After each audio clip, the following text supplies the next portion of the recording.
दोस्तों पिछले सेशन में सभी एंट्रेंस एग्जाम का जो सर्कल है वो पूरा होने के बाद अब नेशनल टेस्टिंग एजेंसी जो एनटीए है 2026 में होने वाले टेस्ट की तैयारी शुरू कर दी है। 28 जुलाई को जो जॉइंट सीआरएस यूजीसी नेट की जो परीक्षा हुई थी जून 2025 में उसका एग्जाम खत्म होने के बाद नए सेशन में के जो एंट्रेंस है उसका शेड्यूल भी जारी कर दिया है। इंजीनियरिंग एग्जाम्स जो जेई मेंस है उसके पहले सत्र के लिए एग्जाम को लेकर कमेटी बनाई जा रही है। जेई मेंस का जो शेड्यूल है वो सबसे पहले जारी किया जाएगा 2026 के लिए। कुछ अपडेट है, आपको अपडेट वो बता देते हैं। जेई मेंस के साथ साथ यूजीसी नेट है, सीएसआईआर नेट का शेड्यूल भी जारी होना है। और अब बात ये भी आ रही है कि इस बार जेई मेंस का शेड्यूल पिछले साल के मुकाबले जल्दी आ जाएगा। जनवरी 2026 में ही होने वाले जो जेई मेंस है उसका शेड्यूल सितंबर आखिर तक या अक्टूबर के शुरुआत में आ सकता है। पिछले सर्कल में एनटीए के एंट्रेंस टेस्ट को अगर देखें तो सीबीटी बेस्ड था, कंप्यूटर बेस्ड एग्जाम। नॉर्मलाइजेशन सबसे अहम फैक्टर भी रहा है जिसको लेकर छात्र और एक्सपर्ट ने सबसे ज़्यादा सवाल उठाए। लेकिन अब ये भी देखना जरूरी है कि अगले साल एंट्रेंस टेस्ट में ये जो कुछ बदलाव होंगे तो उसमें नॉर्मलाइजेशन की कमियों का हल कैसे निकाला जाएगा, सीबीटी या पेपर पेन से एग्जाम होंगे। यूनिवर्सिटी एंट्रेंस जो सीयूईटी है या फिर इंजीनियरिंग एग्जाम है या फिर ये अलग अलग एग्जाम जो है शिफ्टों को लेकर भी बात हो रही है कि एक शिफ्ट में होगा या दो शिफ्ट में।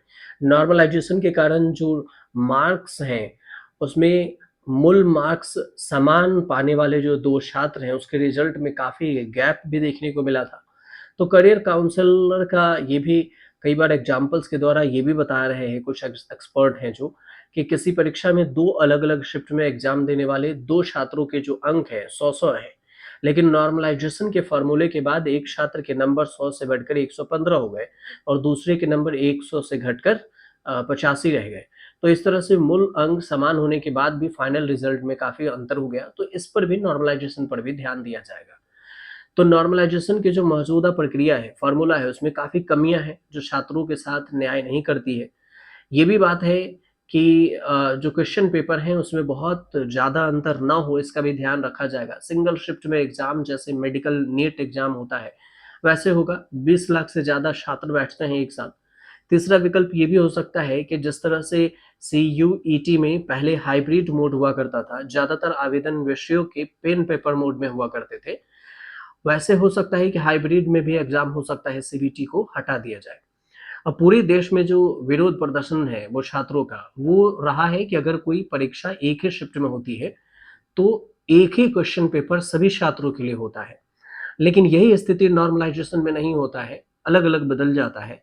और कोई परीक्षा एक से ज्यादा शिफ्टों में होती है तो उसके क्वेश्चन पेपर भी अलग अलग परीक्षा में और अलग अलग छात्रों को अलग अलग दिए जाते हैं। तो नॉर्मलाइजेशन सिस्टम के जरिए भी ये अनुमान लगाया जा रहा है कि कोई पेपर कितना आसान होगा और कितना मुश्किल होगा। तो इसके अनुसार से फाइनल मार्क्स भी तय किए जाएंगे। नॉर्मलाइजेशन को लेकर पूरे देश में विरोध भी होता रहा है। पिछले 1-2 साल में देखें तो ज़्यादातर विरोध होता ही रहा।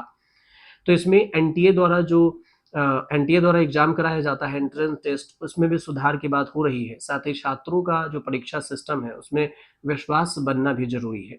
कई एक्सपर्ट ये भी कह रहे हैं कि एग्जाम सिंगल शिफ्ट में कराकर नॉर्मलाइजेशन की प्रक्रिया को खत्म करने की कोशिश एनटीए कर सकता है। शिक्षा मंत्रालय कई ऑप्शन पर चर्चा कर रही है। यूजीसी नेट जो दिसंबर 2025 में होना है, सीएसआईआर नेट दिसंबर 2025 में, जेई मेंस 2026 की परीक्षा में बदलाव क्या होगा, इसको लेकर अभी कई दौर से बैठकों का दौर जारी है। और कुछ भी अपडेट आएगा तो हम आपको ज़रूर बताएँगे, लेकिन ये छोटा-सा अपडेट था इसलिए हमने आप तक पहुँचाया है कि इस पर बैठकें हो रही है, बदलाव हो सकता है। तो छात्र आप तैयार रहें कि कब कौन-सा बदलाव आए इसके लिए। आपको जानकारी सही लगी हो तो हमारे चैनल से जुड़िए और सब्सक्राइब कर लीजिएगा।